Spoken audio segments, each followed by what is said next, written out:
नमस्कार बच्चों, good morning. कैसे हो आप सब।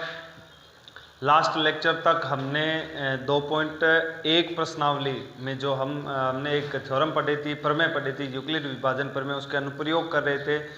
3 एग्जाम्पल मैंने करवाए थे, बिल्कुल वैसे 3 सवाल और बताए थे, है ना। तो वो सवाल करने की कोशिश की होगी आपने। यदि किसी से नहीं हुए हैं तो मैं आज बताऊंगा, वो 3 सवाल कंप्लीट करेंगे। तो यूक्लिड विभाजन प्रमेय का कथन आपको पता होना चाहिए। वो है कुछ भी नहीं, जैसे हम भाग की जांच करते हैं बिल्कुल वैसा ही है कि भाज्य बराबर भाजक गुणा भागफल प्लस में शेषफल, और शेषफल का मान 0 या 0 से बड़ा होना है, और भाजक से हमेशा शेषफल का मान क्या होता है, छोटा होता है। तो आगे 2.1 का पहला सवाल देखिए, बिल्कुल वैसा ही है। दर्शाइए कि किसी धनात्मक विषम पूर्णांक का वर्ग 8q+1 के रूप का होता है, जहाँ q1 क्या है, धनात्मक पूर्णांक है। तो इस प्रकार के सवाल हम यूक्लिड विभाजन प्रमेय द्वारा सिद्ध करते हैं, और काम आपको वही करना है। लिखने का तरीका बिल्कुल वही रहेगा, कोई चेंज नहीं है। और इसमें थोड़ा चेंज होगा वो सवाल के अनुसार। तो मैं सबसे पहले क्या लिखूंगा, 1 नंबर हल कर रहा हूं तो हल संख्या 1। बोर्ड का एग्जाम जब होता है तो आपको वहां पर सवाल उतारने की आवश्यकता नहीं है, सीधा 1 नंबर को हल कर रहा हूं तो मैं लिखूंगा हल संख्या 1। लिखने का तरीका बिल्कुल ध्यान रखें। अब क्या यूक्लिड विभाजन प्रमेय की सहायता से सिद्ध करते हैं, तो वो लिख लेते हैं कि माना ए व बी दो धनात्मक पूर्णांक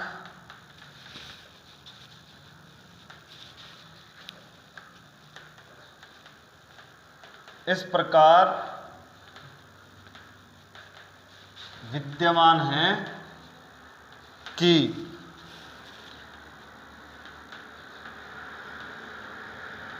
यूक्लिड विभाजन प्रमेय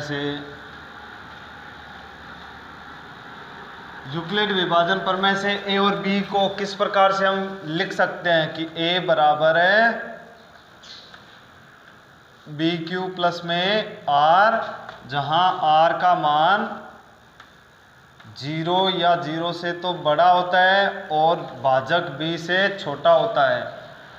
और ये आर और क्यू भी क्या होते हैं, जहां आर व क्यू भी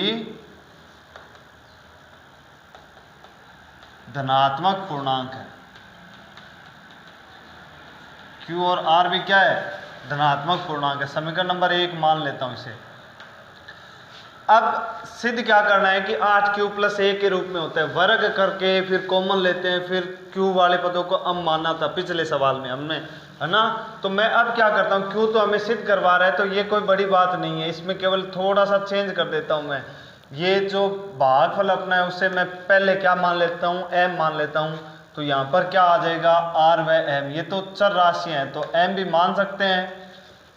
तो मैंने पहले क्या मान लिया, m मान लिया, बस इतना सा चेंज है और ज़्यादा कुछ नहीं है। अब क्या है कि वर्ग 8q+1 के रूप में होता है ना, तो अब वहाँ पर m के गुणा q के गुणा में 8 है, तो हम b का मान 8 भी मान सकते हैं। 8 मानेंगे, b का मान 8 मानते हैं तो r के 0 से लेके 7 तक आएंगे मान, और वो सारे मान फिर समीकरण इसमें 1 नंबर या 2 नंबर समीकरण में मान रखेंगे तो वो 7-8 समीकरण बनेगी, फिर 8 समीकरण का वर्ग करेंगे, इस प्रकार से बहुत बड़ा हो जाता है ना। तो हम यहाँ पर क्या करते हैं, हम यहाँ पर करेंगे माना b बराबर है 8 की जगह मैं 4 ही मान लेता हूँ। 4 से भी यही सिद्ध हो जाएगा।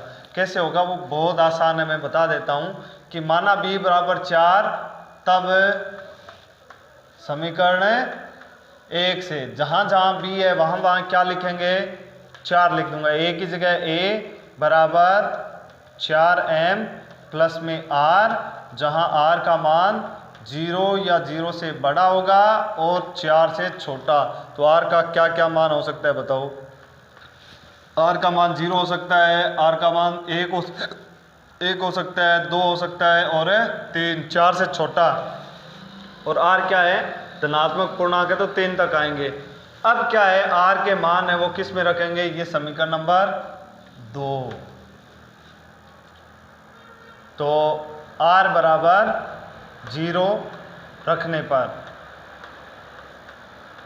समीकरण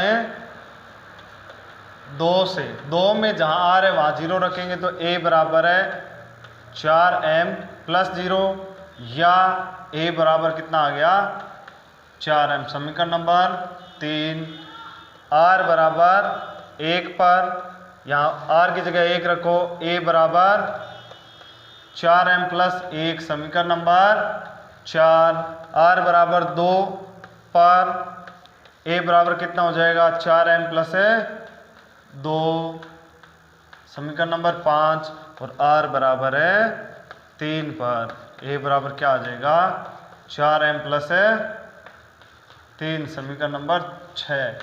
जैसा कि मैंने आपको पिछले सवाल में भी बताया था कि किसी भी धनात्मक पूर्णांक को यदि सम संख्या से गुणा करता हूं तो ये सम संख्या आती है ना। और किसी भी सम संख्या में 1 जोड़ता हूं तो वो कैसी संख्या आएगी विषम संख्या आती है। और वापस विषम में 1 जोड़ूंगा तो वापस क्या आती है सम संख्या आती है ना। देख लो 1 2 3 4 5 6 इस प्रकार से विषम में 1 जोड़ा सम, सम में 1 जोड़ा विषम, विषम में 1 जोड़ा सम, सम में 1 जोड़ा विषम। 1 जोड़ेंगे तो संख्या अलग आती है। और यदि मैं ये विषम संख्या है विषम में 2 जोड़ दूं तो वापस क्या आएगी विषम, या फिर विषम में 2 जोड़ दूं तो वापस क्या आ रही है विषम। सम में 2 जोड़ देता हूं तो वापस सम, सम में 2 जोड़ देने पर वापस सम आती है। तो यहाँ पर समीकरण नंबर यहाँ पर देखो किस धनात्मक और विषम पूर्णांक, सबसे पहले तो a है वो क्या है धनात्मक पूर्णांक है। अब इसमें विषम देखना है तो 4 सम और m एक धनात्मक पूर्णांक है। सम संख्या से किसी भी धनात्मक पूर्णांक को गुणा करते हैं तो वो सम आता है। तो ये हो गया सम, सम में 1 जोड़ेंगे तो ये विषम, और विषम में 1 जोड़ा तो ये आ जाएगा सम, और सम में 1 जोड़ा तो ये क्या बन गया विषम। तो हमें केवल किसका वर्ग ज्ञात करना है धनात्मक विषम पूर्णांक का। तो ये तो धनात्मक है a, सारे a के बराबर यानी सारे धनात्मक है। अब ये 2 तो है सम और ये 2 है विषम, तो हमें केवल धनात्मक विषम पूर्णांक का वर्ग ज्ञात करना है। तो स्पष्ट है समीकरण नंबर 4 और 5 से स्पष्ट है कि धनात्मक विषम पूर्णांक 4m प्लस 1 और 4m प्लस 3 के रूप में है या नहीं है। इनका आप क्या करना है वर्ग करेंगे और वो किस रूप में आना चाहिए 8 प्लस 1 के रूप में। देख लेते हैं। तो मैं यहाँ पे लिख देता हूँ चूंकि समीकरण 4 व 6 धनात्मक विषम पूर्णांक को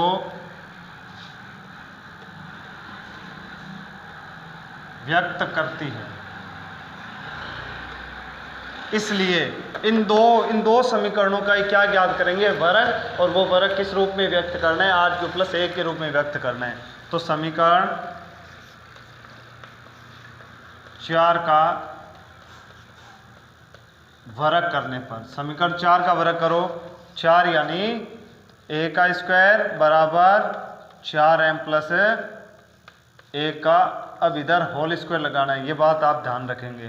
तो ये a स्क्वायर, ये a प्लस b की स्क्वायर, a प्लस बी की होल स्क्वायर, और a प्लस बी की होल स्क्वायर तो हम जानते ही हैं a प्लस बी की लिख देता हूँ, यदि किसी को पता नहीं है तो a स्क्वायर प्लस में 2ab और प्लस में b स्क्वायर, कक्षा 9 में बड़े ही अच्छे तरीके से याद करवाई थी आपको, तो ध्यान रखें वही काम में आ रही है। तो a स्क्वायर यानी 4m का स्क्वायर प्लस 2 गुणा a यानी 4m गुणा b यानी 1 प्लस में b का स्क्वायर यानी 1 का स्क्वायर।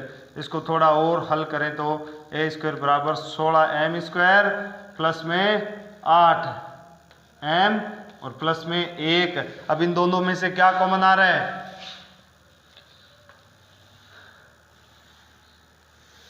इन दोनों पदों में से क्या कॉमन आ रहा है 8 कॉमन ले सकते हैं क्या। तो 8 कॉमन लेंगे तो a स्क्वायर बराबर क्या आएगा 8 कॉमन लेने पर 16 में से 8 बार आए, इसका मतलब 16 में 8 का भाग लगाओ कितनी बार जाता है 2 बार, और m स्क्वायर का m स्क्वायर बच गया,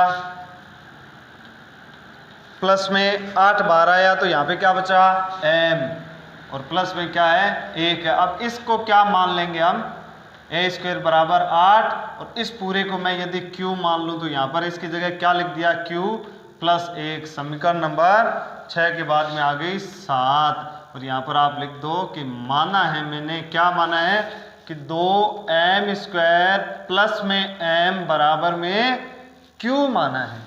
तो ये आ गया ना, ए स्क्वायर समीकरण 4 का वर्ग क्या, यानी धनात्मक विषम पूर्णांक का, ये धनात्मक विषम पूर्णांक है, और ए का स्क्वायर यानी धनात्मक विषम पूर्णांक का स्क्वायर वर्ग, और वो किस रूप में आ गया, 8q प्लस 1 के रूप में आ गया।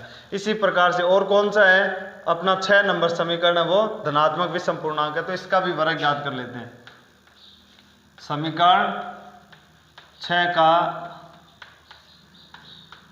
वर्ग करने पर तो वही बात है, ए का स्क्वायर बराबर 4m प्लस 3 का स्क्वायर, ए स्क्वायर बराबर 4m प्लस 3 की होल स्क्वायर आएगी, ये बात विशेष ध्यान रखें। फिर यहाँ पे यही सूत्र लगेगा, A square plus 2ab plus B square वाला, तो ए स्क्वायर बराबर ए प्लस बी की होल स्क्वायर क्या होती है, ए स्क्वायर प्लस 2 गुणा ए गुणा बी प्लस बी की स्क्वायर। इसको हल करो आप, ए स्क्वायर बराबर 16m स्क्वायर प्लस 4 3 12, 12 दूना 24m, और प्लस 3 3 9। क्या मैं इसको एक बार फिर से लिखता हूँ, 16m स्क्वायर प्लस में 24m, क्या 9 को मैं 8 प्लस 1 लिख सकता हूँ क्या, 8 और 1 वापस कितना बन जाएगा, 9 ही बन जाएगा, तो बिल्कुल लिख सकते हैं, लिख दिया। अब ए स्क्वायर बराबर 1 2 3, इन 3 पदों में से क्या कॉमन ले सकते हैं, 8 कॉमन ले सकते हैं, तो 8 कॉमन ले लो। 8 कॉमन लिया तो यहाँ पर कितने बच गए, 2m स्क्वायर, लिख दो 2m स्क्वायर, प्लस में 8 कॉमन लिया तो 3m, ये 3m, प्लस में 1 और प्लस में 1, अब इसको क्या मान लेंगे, q मान लेंगे, तो ए स्क्वायर बराबर 8 और गुणा में q प्लस 1, समीकरण नंबर ये 8 आ गई। यहाँ पर मैं क्या लिख सकता हूँ कि यहाँ पर मैंने माना है 2m स्क्वायर प्लस में 3m प्लस 1 बराबर q माना है। तो समीकरण 7 और 8 से स्पष्ट होता है कि किसी भी धनात्मक विषम पूर्णांक का वर्ग जो है वो किस रूप का आ रहा है, 8q प्लस 1, और फिर से 8q प्लस 1 के रूप में ही आ रहा है। तो मैं लास्ट में वही बात लिखनी आता है, समीकरण 7 व 8 से स्पष्ट है कि किसी भी धनात्मक विषम पूर्णांक का वर्ग 8q प्लस 1 के रूप का होता है। तो अब ये जो मैंने लिखा है ना, ये भी रटने की आवश्यकता नहीं, ये आपके सवाल में जो सिद्ध करवा रहे हैं ना, वो सिद्ध हो गया, तो वो मैंने लास्ट में लिख दिया, ठीक है। अब सवाल नंबर 2, आई होप कि ये समझ में आया है आपके। एक बात और कह देता हूँ कि जो भी बच्चे सवाल कर रहे हैं काम बराबर करें, वो कमेंट करके बताएंगे, ज़रूर बताएंगे कि सर हमसे ये सवाल हो गए, हमने ये इतना काम है वो कंप्लीट कर लिया, आप कमेंट करेंगे। 2 नंबर सवाल अपने क्या है, प्रश्नावली 2.1 का,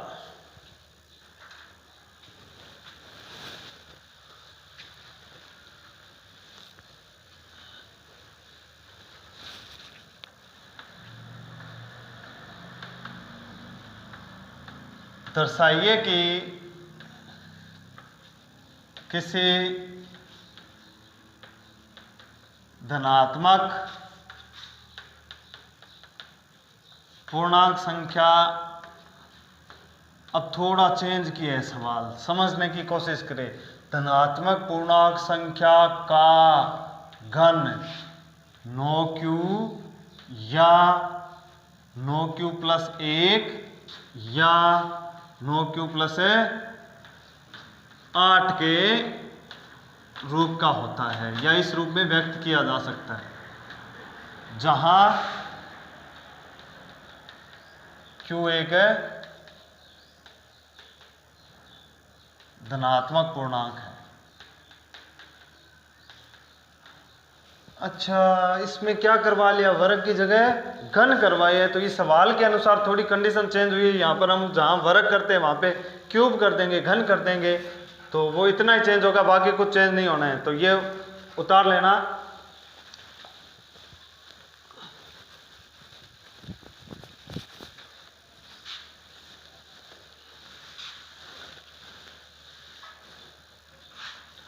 अब इस सवाल में भी क्या है, आगे देखो घन है वो क्यूब में सिद्ध करवा रहे हैं। तो हम पहले जहाँ पर क्यू लिखते थे वहाँ पर अब इसमें भी, इस सवाल में भी क्या रखेंगे, एम ही रखेंगे। तो सबसे पहला काम अपना यही रहेगा कि हल संख्या 2 और यूक्लिड विभाजन से सिद्ध करना है, तो वो यूक्लिड विभाजन लिखेंगे। माना ए और बी दो धनात्मक पूर्णांक इस प्रकार विद्यमान है कि यूक्लिड विभाजन प्रमेय से एक बराबर बी एम प्लस में आर लिख सकता हूँ, जहाँ आर का मान 0 या 0 से बड़ा होगा और बी से यानी भाजक से छोटा होता है, और आर और एम भी क्या है, धनात्मक पूर्णांक है। अब घन किस रूप में सिद्ध करना है, क्यू के गुणा में कितना है, 9 है। वही बात है, यदि b का मान 9 मानेंगे तो r का मान 0 से 8 तक आएंगे, तो फिर r के मान समीकरण 2 में रखेंगे तो पूरी 9 समीकरण बनेगी। 9 समीकरण का घन ज्ञात करते हैं तो बहुत बड़ा हो जाता है, तो इसको मैं छोटे तरीके से भी सिद्ध करवा देता हूँ। हम 9 नए मानकर b का मान इसमें कितना मानेंगे, केवल 3 मानेंगे। तो समीकरण 1 में जहाँ जहाँ b है वहाँ वहाँ 3 रख देंगे, तो a बराबर 3m प्लस में r, जहाँ r का मान 0 और 0 से बड़ा है और 3 से छोटा, तो r के मान कितने आ जाएंगे, केवल 0, 1 और है 2। पहले 9 मान आ रहे थे, अब कितने आ रहे हैं, 3। तो 9 समीकरण हल करना ज़्यादा सरल है या केवल 3 समीकरण हल करना, तो ये सरल हो गया आपके लिए। अब वही काम करेंगे, r के मान समीकरण 2 में रखेंगे। r बराबर 0 पर समीकरण 2 से, तो a बराबर कितना हो गया, 3m प्लस में 0, या a बराबर है 3m बच गया। सिद्ध क्या करना है, धनात्मक पूर्णांक संख्या। तो a क्या माना है हमने, धनात्मक पूर्णांक ही माना है, तो ये धनात्मक पूर्णांक संख्या आ गई, और इसका घन करना है, तो इस समीकरण का क्या कर देंगे, घन कर देंगे। तो लिख देता हूं मैं, घन करने पर, घन यानी क्यूब करनी है, और 3m की क्यूब, यहां से देखो a की क्यूब बराबर 3 की क्यूब 27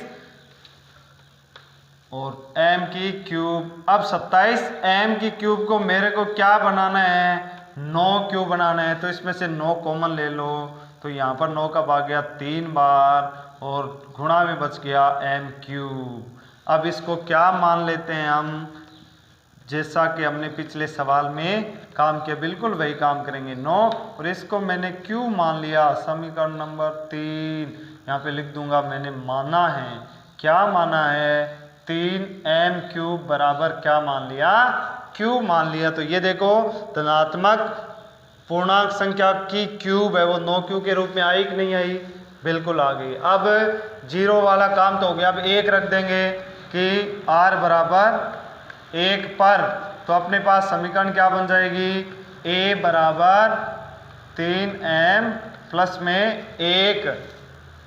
क्या करेंगे, अब हमें क्या करना है, सवाल कह रहा है घन कीजिए, तो घन करने पर, तो a की क्यूब बराबर 3m प्लस 1, इधर होल क्यूब लगेगी। यहाँ पर गलतियाँ करते हो आप, तो थोड़ा ध्यान रखेंगे। a प्लस बी की होल क्यूब, ये बन रही है a प्लस बी की होल क्यूब, और होल क्यूब का सूत्र आपको पता है क्या, हमने जो 1 नंबर प्रश्नावली की थी उसमें भागविधि द्वारा घनमूल ज्ञात किया था, तब लिखवाई थी मैंने, है ना। और यदि किसी ने नहीं देखा है और याद नहीं है तो मैं एक बार फिर से लिखवा देता हूँ, a प्लस बी की होल क्यूब, 9वीं कक्षा की सर्वसमीका, तो a cube plus 3a square गुणा b प्लस 3ab का स्क्वायर प्लस में b की क्यूब। अब यहाँ पर देखो a क्यूब बराबर a प्लस b की होल क्यूब है, तो सबसे पहले a की क्यूब यानी 3m की क्यूब प्लस 3 गुणा a स्क्वायर यानी 3m का स्क्वायर गुणा b प्लस में 3 गुणा a यानी 3m गुणा b यानी a का स्क्वायर और a की क्यूब। इसको हल करते हैं थोड़ा। ए की क्यूब बराबर 3 की क्यूब कितनी 27 एम क्यूब प्लस 3 का स्क्वायर 9, 9 तिया 27 गुणा 1 और गुणा में एम प्लस 3 तिये 9 एम, 1 का स्क्वायर 1, 1 से गुणा करेंगे तो यही आएगा और 1 की क्यूब 1। अब देखो लास्ट में 1 आ रहा है ना, तो इन तीन पदों में से 9 कॉमन लेंगे। हमें तो 9 सिद्ध करना है क्यू के गुणा में, तो कितना कॉमन लेंगे 9। अब 27 में से 9 लिया तो 3 m cube plus 3 m plus में एम और प्लस में 1, इसको क्या मान लो, वही काम करना है बार बार। 9 क्यूब प्लस 1 समीकरण नंबर 4। यहाँ पर आप लिख सकते हो कि हमने माना है, क्या माना है कि ये जो कोष्टक के अंदर जो भी क्वांटिटी है इसको मैंने एक पूर्णांक मान लिया क्यू के बराबर। तो ये देखो धनात्मक पूर्णांक संख्या की क्यूब है वो 9 क्यूब प्लस 1 के रूप में आई कि नहीं आई, आगे। अब तीसरा मान कौन सा बचा है, 2 बचा है, r बराबर है 2 पर। अब समीकरण नंबर 2 में r की जगह कितना रख देंगे 2, तो बताओ क्या बनेगी समीकरण, a बराबर 3m प्लस 2। अब क्या करेंगे, वही काम करना है घन करने पर, तो दोनों तरफ घन करो, a क्यूब बराबर 3m प्लस में 2 और इसकी होल क्यूब। अब यही सूत्र a प्लस बी की होल क्यूब का फॉर्मूला लगा दीजिए, a क्यूब बराबर a की क्यूब यानी ये a इसकी क्यूब प्लस 3 गुणा a का स्क्वायर यानी 3m का स्क्वायर गुणा b, तो ये गुणा b प्लस 3 गुणा a यानी 3m गुणा b का स्क्वायर यानी 2 का स्क्वायर और प्लस में 2 की क्यूब। तो यहाँ पर a क्यूब बराबर क्या आ गया 27 m क्यूब प्लस 3 का स्क्वायर, एक बार लिख देता हूँ, 3 गुणा 3 की स्क्वायर 9 m स्क्वायर गुणा में 2 प्लस में 2 का स्क्वायर 4, 4 तेरी 12 और 12 तिया 36 m प्लस 2 की क्यूब है 8। a क्यूब बराबर 27 m क्यूब प्लस 9 तिया 27, 27 दुआ 54 m स्क्वायर प्लस में 36 m और प्लस में 8, प्लस में 8 ही रखनी है तीसरे में। देखो तो इन तीन पदों में से क्या कॉमन ले लो, 9 कॉमन ले लो। 9 कॉमन लिया तो 3 m क्यूब बचेगा, यहाँ पर 9 का भाग लगाओ 54 में 6 बार 6 m स्क्वायर बचेगा प्लस 9 चौक 36 4 m बचेगा और प्लस में 8। अब इसको क्या मान लेंगे क्यू मानेंगे, तो a क्यूब बराबर कितना आ गया 9 क्यूब प्लस में कितना है 8, समीकरण नंबर 5। और यहाँ पर क्या लिखेंगे माना, क्या माना है कोष्टक के अंदर जो क्वांटिटी है 3 m cube plus 6 m square plus 4 m बराबर है q। अब ये देख लो r के सभी मान रख दिए, तब धनात्मक पूर्णांक संख्या का घन किस रूप में आ रहा है 9 क्यूब या आ रहा है 9 क्यूब प्लस 1 या 9 क्यूब प्लस 8। तो देखो बहुत एक ही तरीका है, सारे सवाल हो रहे हैं, तो लास्ट में वही लिखना है समीकरण है 3, 4 व 5 से स्पष्ट है कि आगे जो सिद्ध करना है ये लिखना है आपको, ठीक है। तो ये हो गया अपना 2 नंबर सवाल। अब लास्ट सवाल बचा है जो कि मैं आपको करवाऊंगा नहीं, आपको करने के लिए दूंगा। जैसे हमने ये यदि किसी ने नहीं उतारा है तो आराम से कॉपी में होमवर्क कर लेना, ठीक है। 3 नंबर सवाल जो है वो बिल्कुल हमने जो पहला सवाल किया था ना बिल्कुल वैसा ही है, उसमें कोई चेंज नहीं है। जो पहला सवाल किया था लास्ट लेक्चर में, लास्ट जो क्लास थी उसमें पहला सवाल किया था ना बिल्कुल वैसा, कि दर्शाइए कि किसी धनात्मक चलो मैं लिखवा देता हूँ,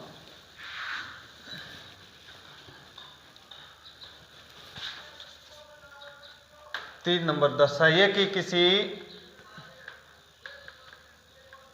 धनात्मक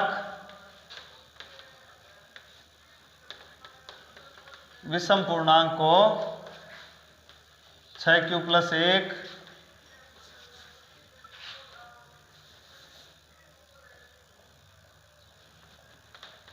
या 6 + 3 या 6 + 5 के रूप में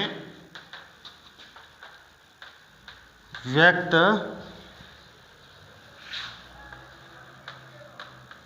किया जा सकता है, जहां Q एक धनात्मक पूर्णांक।